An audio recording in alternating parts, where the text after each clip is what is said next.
Hello, and welcome back to Shelf Talks, the podcast where we dive deep into the journeys of female founders bringing their product-based businesses to retail shelves.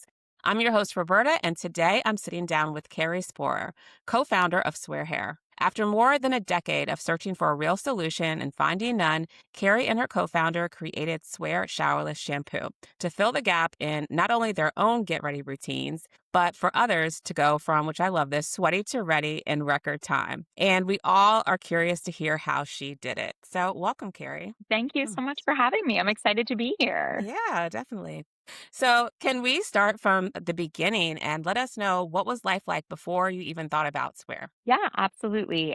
Prior to starting Swear, I was working in luxury accessories in the handbag industry, working with retailers like Neiman Marcus, Barney's when it was around, Saks Oh, Fifth yeah. Avenue. And I like to say that I was working with handbag brands that cost a comma. So they were all over $1,000.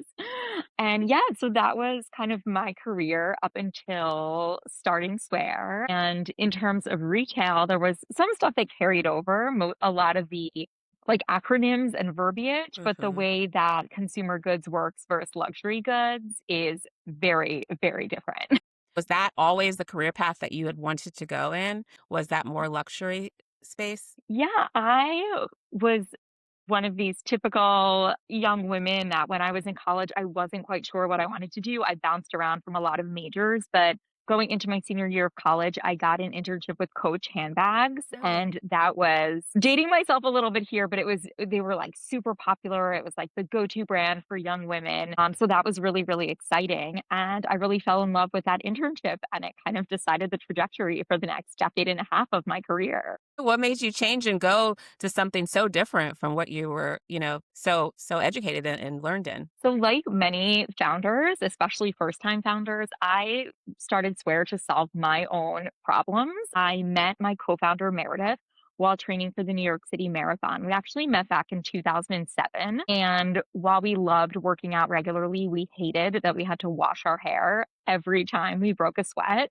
And we complained about it for a decade and a half. So we met back in 2007, but we actually didn't start doing anything about our sweaty hair problem until 2020, which is when we launched. But we complained that we were always washing our hair. And during the time of our friendship, working out was becoming more of a way of life for so many people, especially women. That was like the time that all these boutique fitness studios were popping up. Soul Cycle became a thing, Peloton became a thing, but sweaty hair was never dealt with. Yeah. And we tried everything on the market, all different dry shampoos, all different quick dry products, but nothing worked to actually clean very sweaty hair quickly. So we figured maybe it was us and we started calling labs. Had you at any point thought about being an entrepreneur before this specific need came about? I really didn't. I always worked for small to medium sized brands. So I liked working in a smaller environment, but now I work in the smallest Right. environment possible.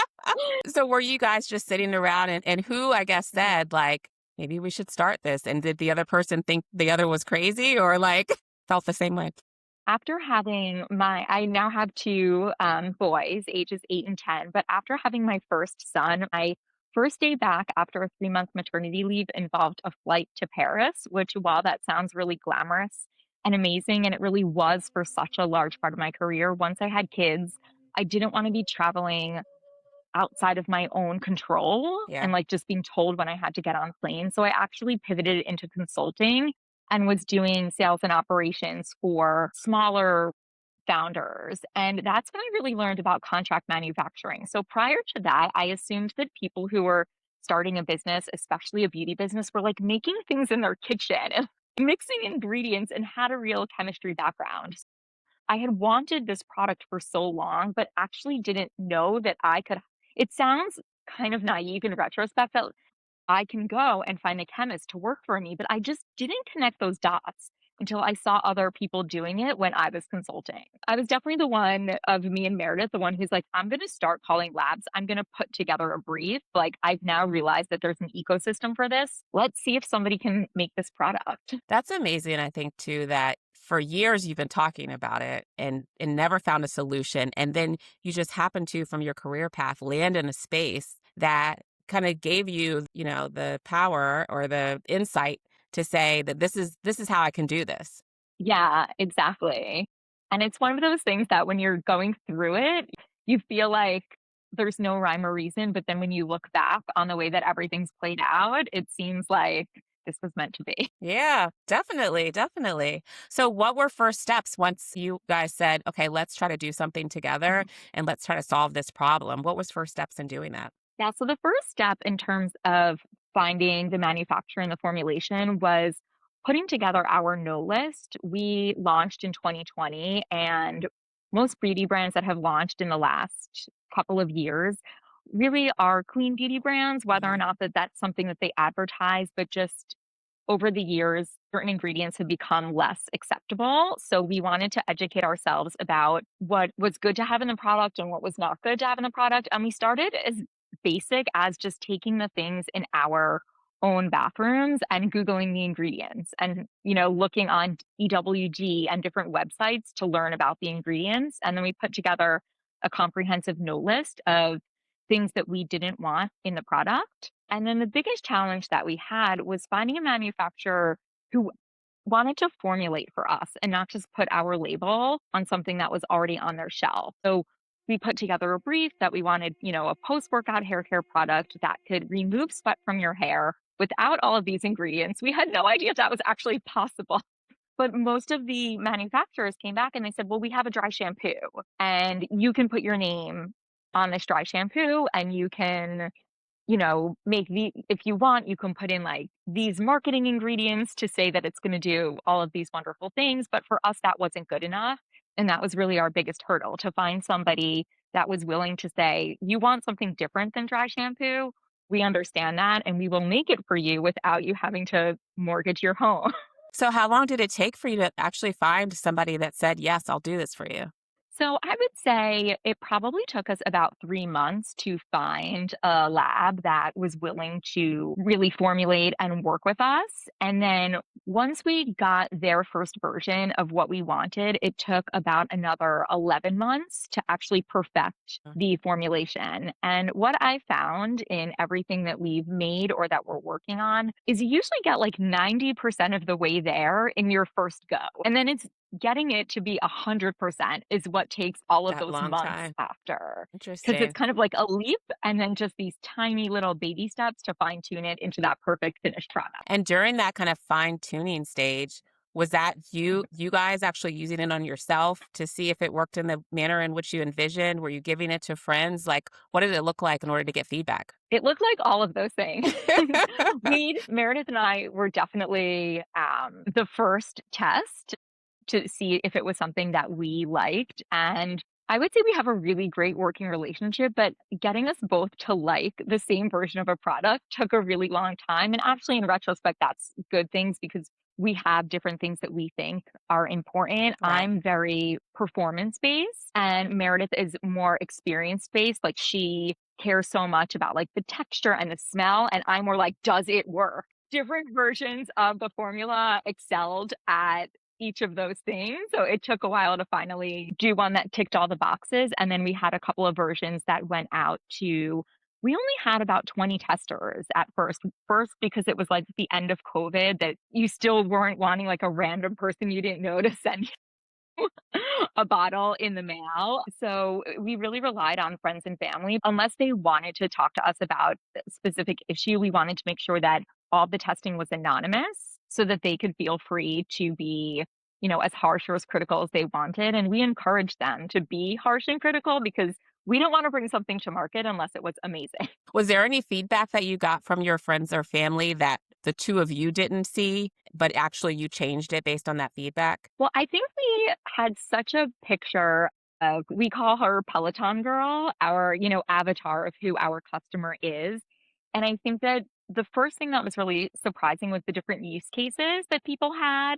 for the product. One person said that they were giving it to a parent that recently had surgery and wasn't able to wash their hair. And then someone else was using it on their kids when they were in a rush to get their kids out of the house for a birthday party and didn't have time to put them in the bath. So we were really impressed by how creative people were getting with the different ways to use the product outside of how we designed it. And still to this day, those are some of our favorite customer stories. We still very much stick to our core customer, but like the emails that make me tear up from some of these other customer bases, we had to kind of learn how to modify the instructions based on hair type because Meredith and I have similar hair types. So by sending it out to friends that are curly or coily or super fine hair or super short hair, we realized that we did have to have different instructions for different hair types. Makes And that was sense. really, really eye opening. Yeah. And I'll be honest, that's something that we're still finessing today, the more and more feedback that we get. Adjusting it based on now your real customers' feedback. Yeah, you're never done.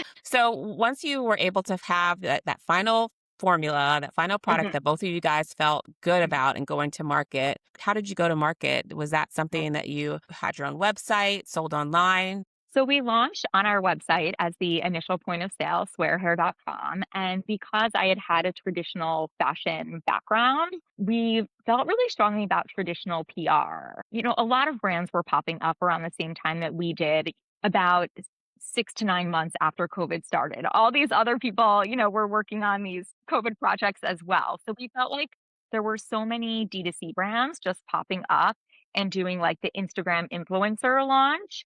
So we decided to go a little different, like a little more old school. And we worked with a traditional PR agency to get in some trade press like Beauty Independent, and then to get into some magazines like Allure and Glamour doing their new product roundups, which Oh, for nice. a tiny D2C brand is a little bit unusual, but it worked well. I love that, going against what everybody was Mhm, doing and showing up in different places.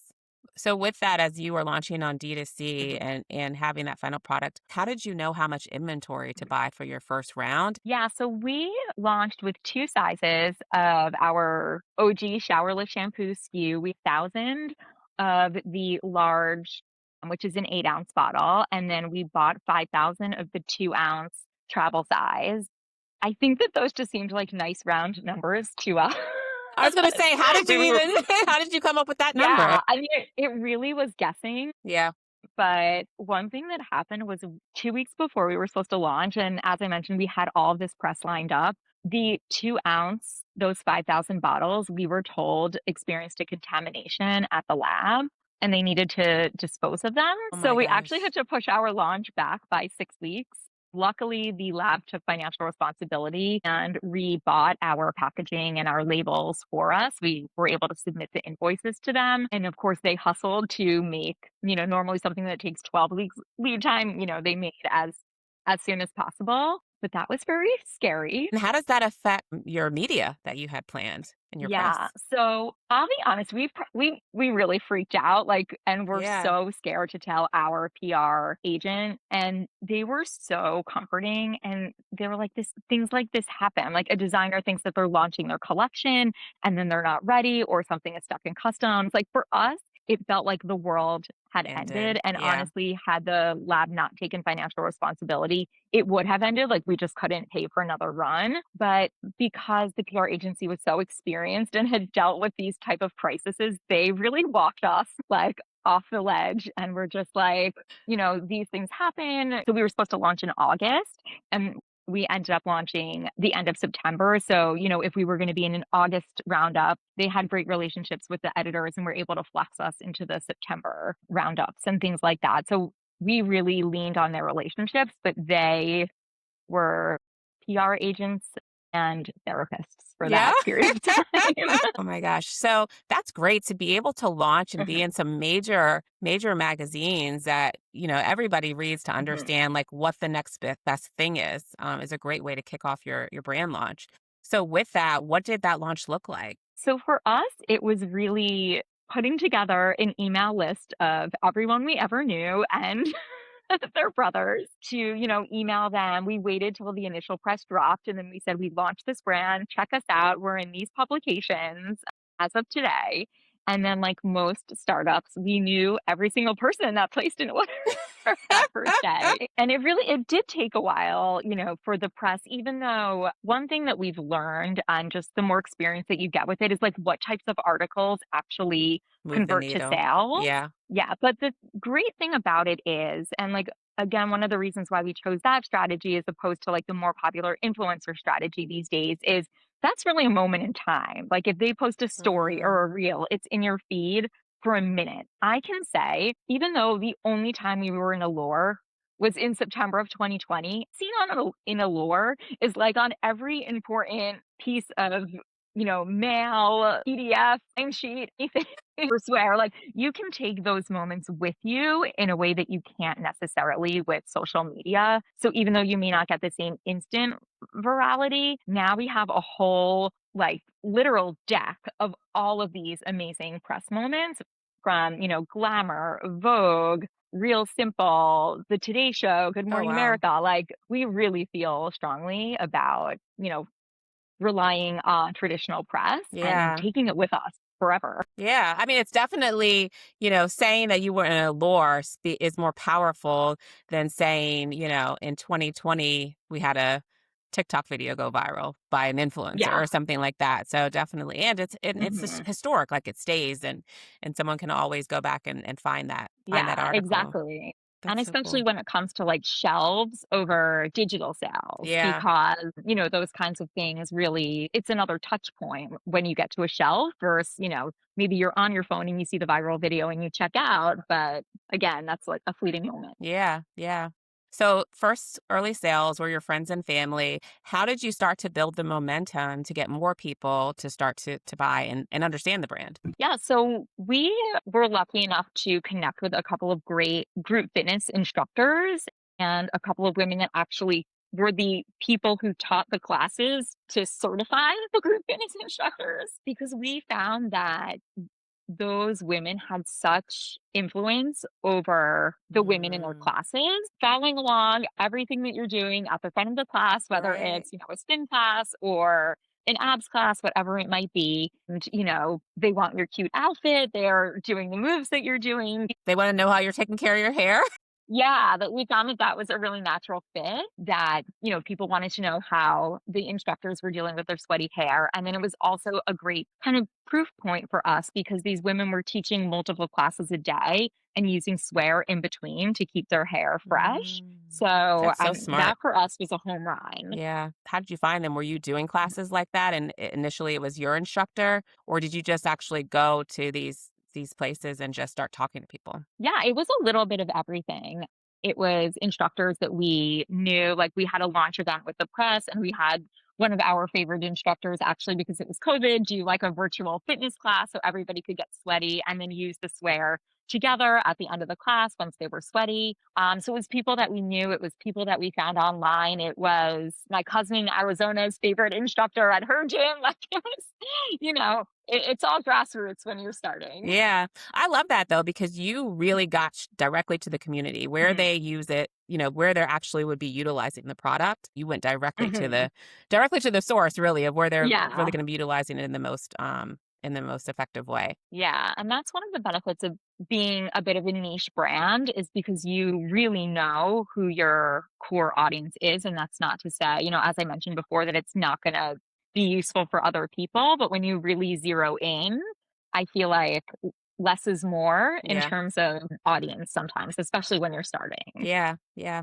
So with that, was there any feedback that you were getting in your consumer pool that was different than the feedback that you were getting from your friends and family as you were kind of iterating? I think that a lot of the feedback that we got was pretty similar. I think that and something that we haven't even solved for to this day is people wanting even more variety of sizes, but just from a cost perspective, to have more than 2 sizes of one product feels a little bit financially irresponsible for where we are right now. Yeah. So a lot of the instructors, for example, wanted really small samplers that they could give to everybody because right now the smallest we have is a 2 ounce.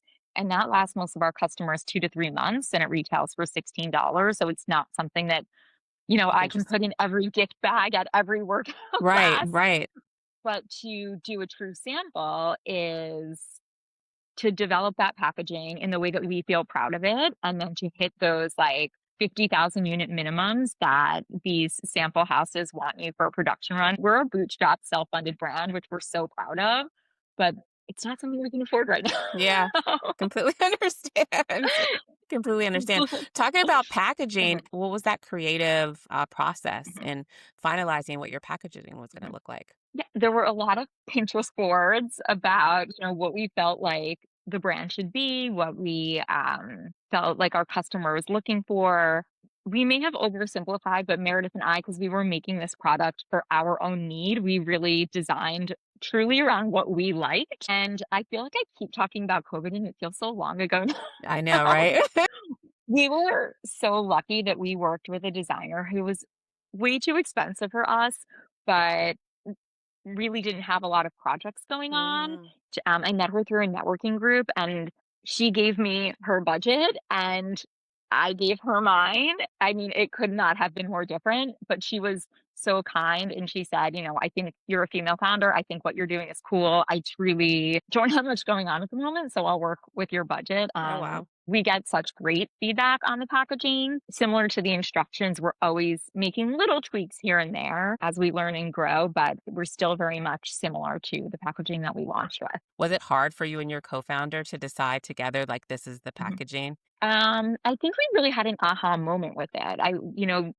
The designer gave us a couple of different inspirations to get started with, and we both kind of liked, I liked one, she liked the other, but we both loved the same Oh, that's one. So great. I Yeah. think that, yeah, that was really great. Yeah. And then how do you guys split up your roles being both co-founders of Swear? Yeah, so my co-founder actually still has a full-time job.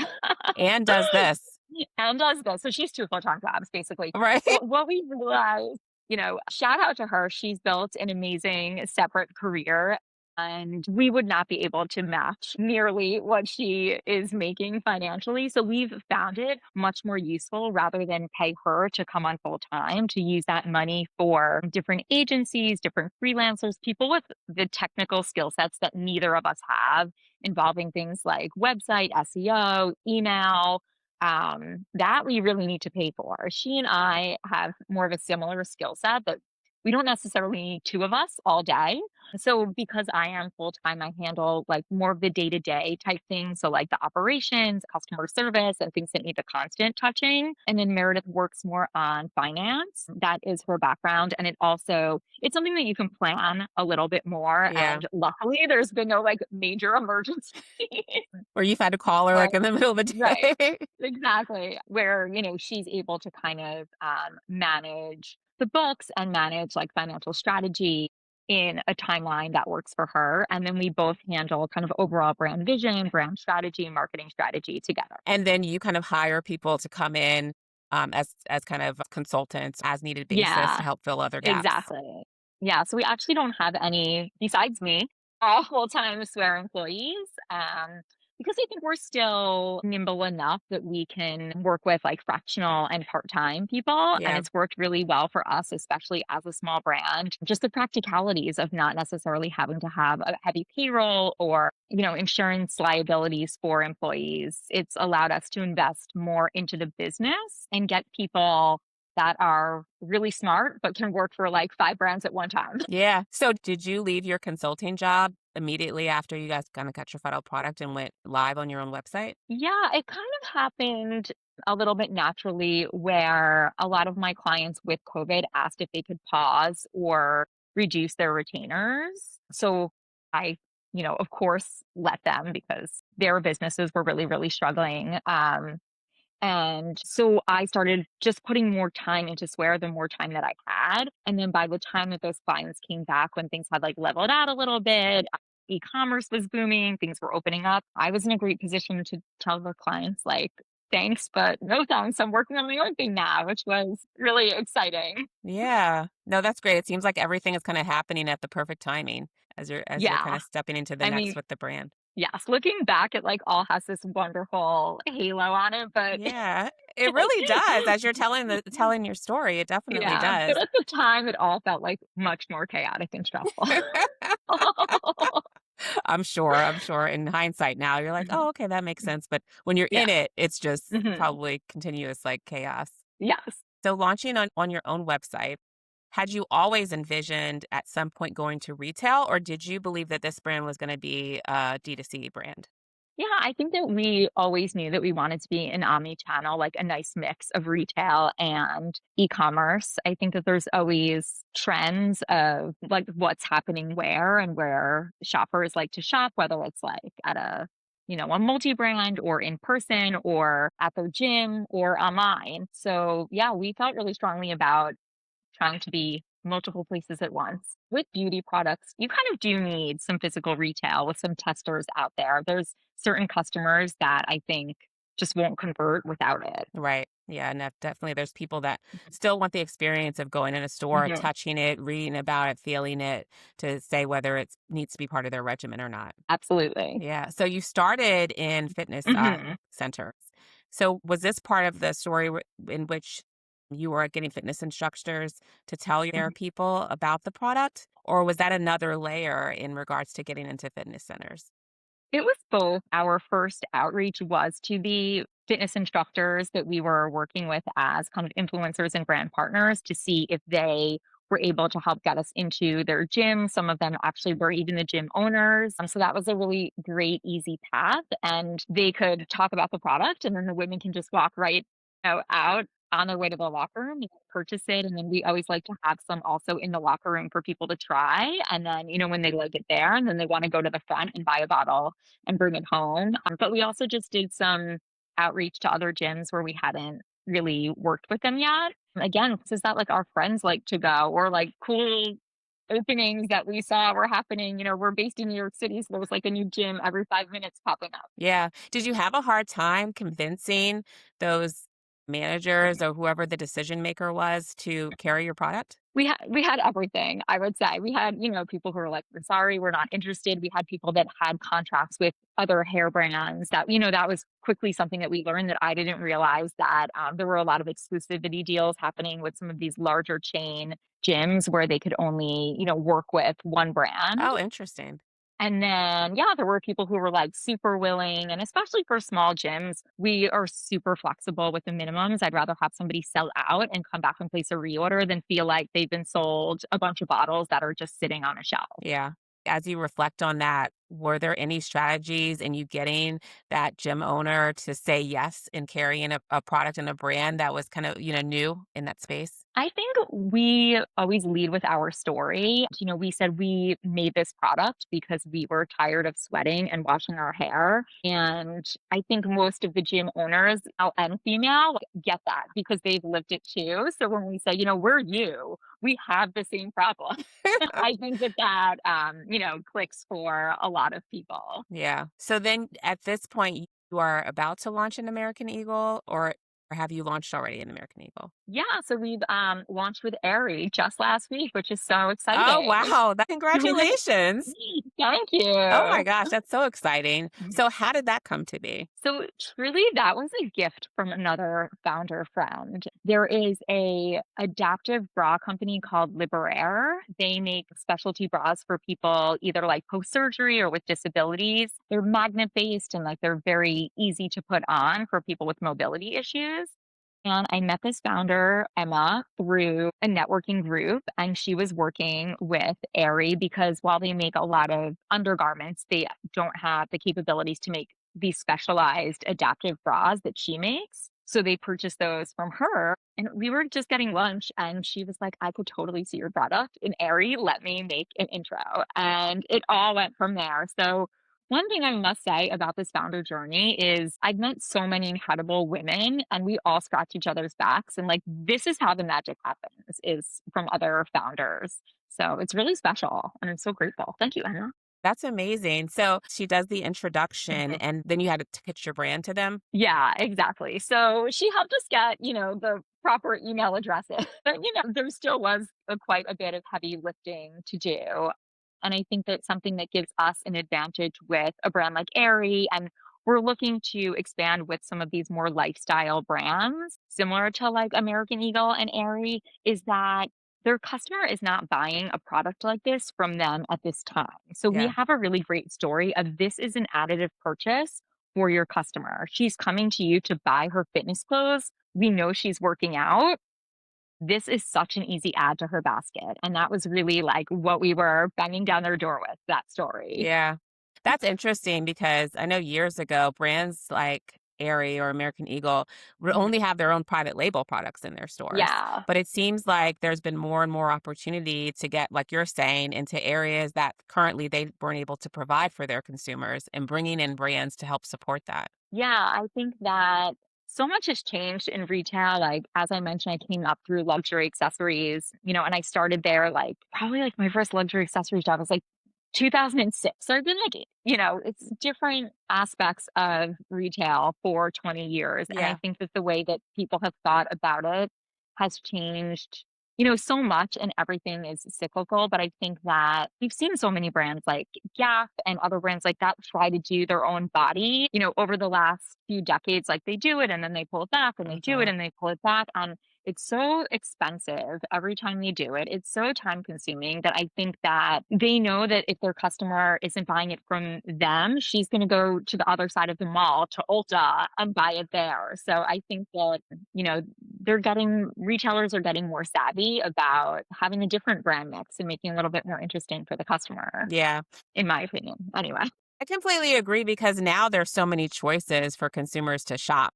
And so the more to your point, you can keep them in kind of your ecosystem of being able to support them in all the ways helps for them not to go somewhere else and then maybe then, find the products that they do want to come shop in there as well and not come back. So definitely makes sense. Yeah, and we saw Lululemon launch hair shortly after SWAIR launched, and I mean, it existed for like a blip on the radar. Are you utilizing and thinking about that same strategy in regards to press as you're launching in Aerie, or what is your kind of plan in regards to Mhm. marketing and driving awareness into that store? Yeah, I think that everything has to be really 360. A lot of retailers do ask how many social media followers do you have on different platforms. So they're, certainly looking at that. So we sort of think like rising tides raise all ships. And if we can, keep growing our social media for overall brand awareness, it'll help Aerie and our other retail partners. And it will also help, Swear and Amazon. Right. Yeah. Um, but we're just making sure to let our customer know all of the places that we're found. So, even though we just launched in Aerie a week ago, I think we've already had, I don't know, 10 Instagram stories and like 3 posts about find us there. Oh yeah.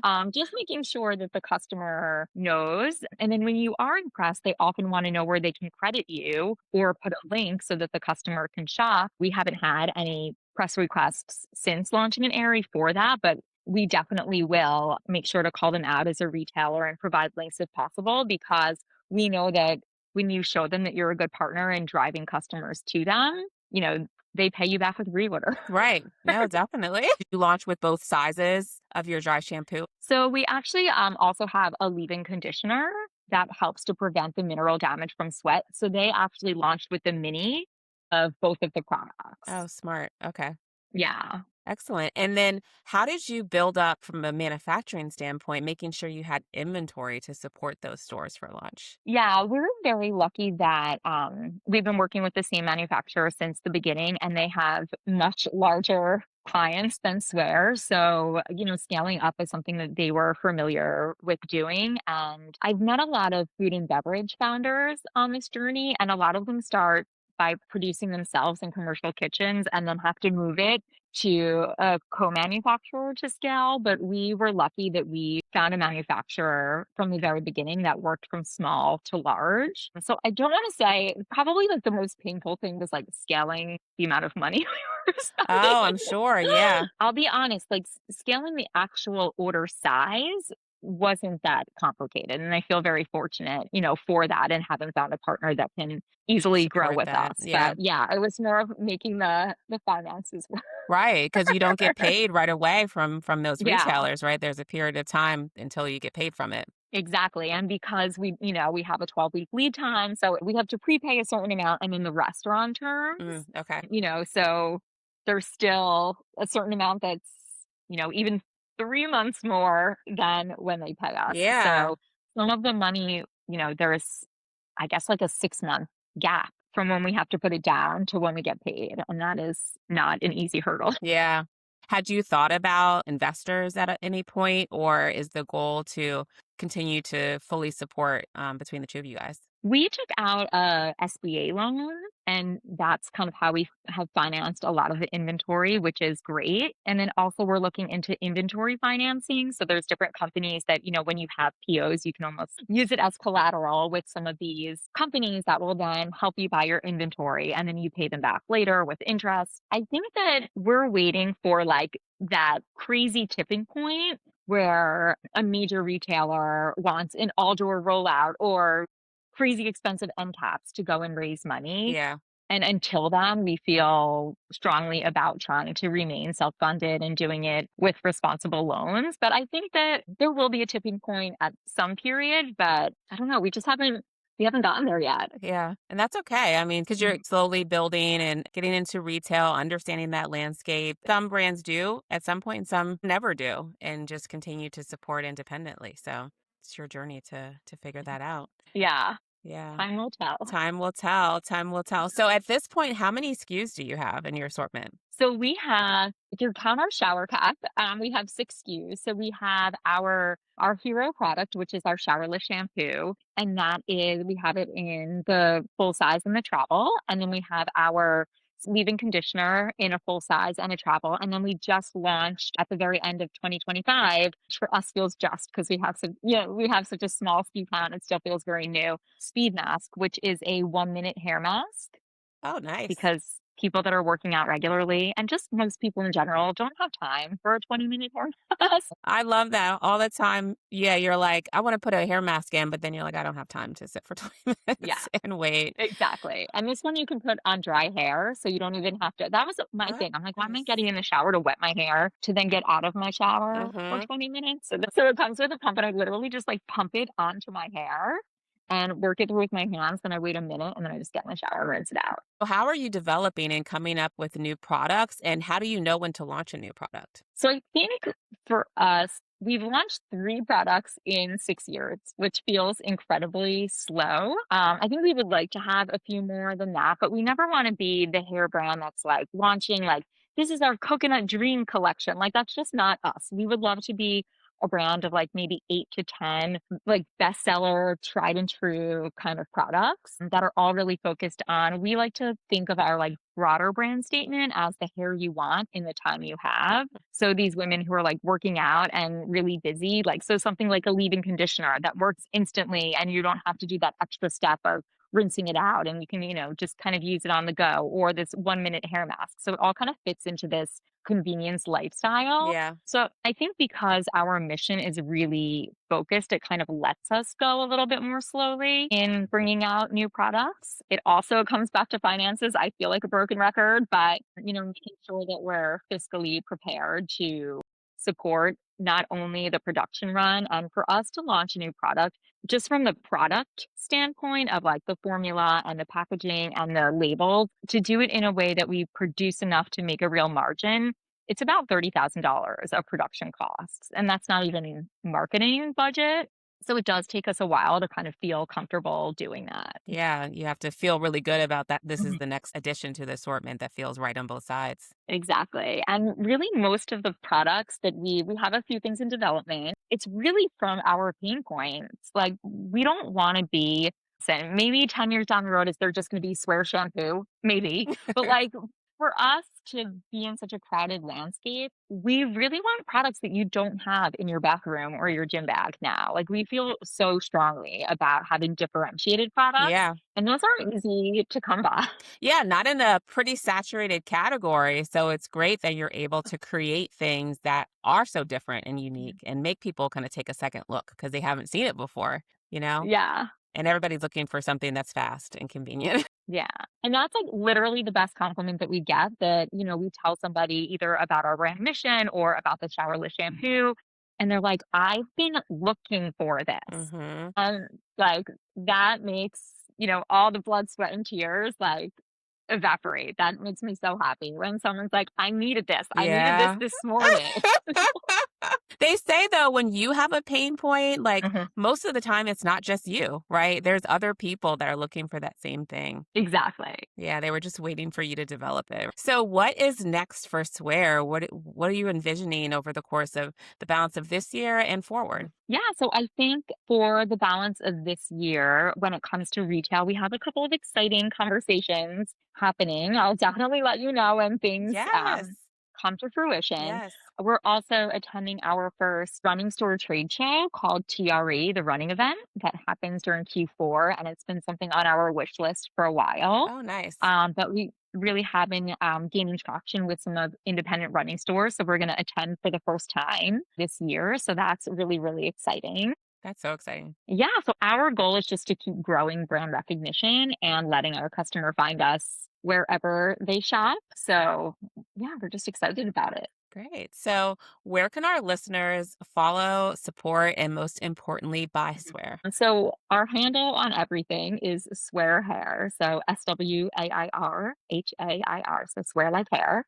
And it comes from sweaty hair. I don't know if I mentioned that, No, I was going to say, where does that come from? Sweaty but hair. Okay. also in terms of like, I feel like we have these few themes that keep popping up, but in terms of like regular press, Chloe Mall, who is now the editor in chief of Vogue, but when she was on the Vogue.com editorial staff, she wrote that she swears by swear. So Oh, the fact that nice. people can do that with our brand name is quite incredible. Never gonna complain about that. That's so great. So, thank you so much, Carrie, for coming on and sharing your story. And I'm excited to see what's next for the brand and how you continue to grow. Thank you, I appreciate it. This has Yeah. been really fun and, like, almost like a trip down memory road that Yeah.